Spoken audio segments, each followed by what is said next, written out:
ஊத்துற தண்ணி. டேய் என்னடா நடுவாசப்பள்ள தலைமையில தண்ணி ஊத்தி நிக்கிறேன்? டேய் டேய் டேய் வெயில வெளிய போக முடியலடா, ஜெயில் மாதிரி இருக்குது. உனக்கெல்லாம் வெக்கம் மானம் சூடு சொர்ணம் எதுவுமே கிடையாதா? சூடு இருக்குது, சொர்ணம் இல்ல. என் மேல உனக்கு கருணை இல்ல. ஏப்ரல் மே ஆனா எம மாதிரி வந்துடுற. உன்னால மண்டை காயுது, மூஞ்சி தீயுது, அங்கங்க கருப்பாய் உடம்பு ஃபுல்லா நெருப்பு மாதிரி எரிஞ்சு வெறுப்பாகுது உமே. நீ மட்டும் கொஞ்சம் கிட்ட வந்தா தண்ணி ஊத்தி அனுப்பிச்சிருண்டா. டேய் சூரிய பகவான் அப்பெல்லாம் திட்டக்கூடாது. சூரிய பகவானா? சூத்தீஞ்சிங்குது இங்க. வெயிலாமா அது? காலைல 7 மணில இருந்து சாயந்தரம் 5 மணி வரைக்கும் ஜெட்டி நஞ்சு போற அளவுக்கு காயுது. அதான் உடம்புல தண்ணி ஊத்திக்கினேல சில்லுன்னு இருக்கும் உள்ளவா. இன்னும் எத்தனை நாளைக்கு இந்த மாதிரி? டேய் வெயில் காலம் வந்தா அப்படிதான் இருக்கும். அதுக்கு என்ன பண்ண சொல்ற? 30,000 கூட கொடைக்கானல் போய் ஒரு 3 மாசம் இருந்து வரேன். எது 30,000மா? பாத்தியம்மா, வெளியே போனா வெயில் அடிக்குது, வீட்டுக்கு வந்தா நீ அடிக்கிற. இந்த வெயில்னால எனக்கு எவ்வளவு வேதனை பாத்தியா?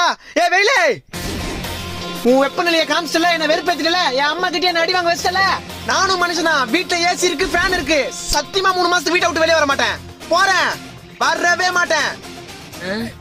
வீட்டுல கரண்ட் இல்லடா டேய்.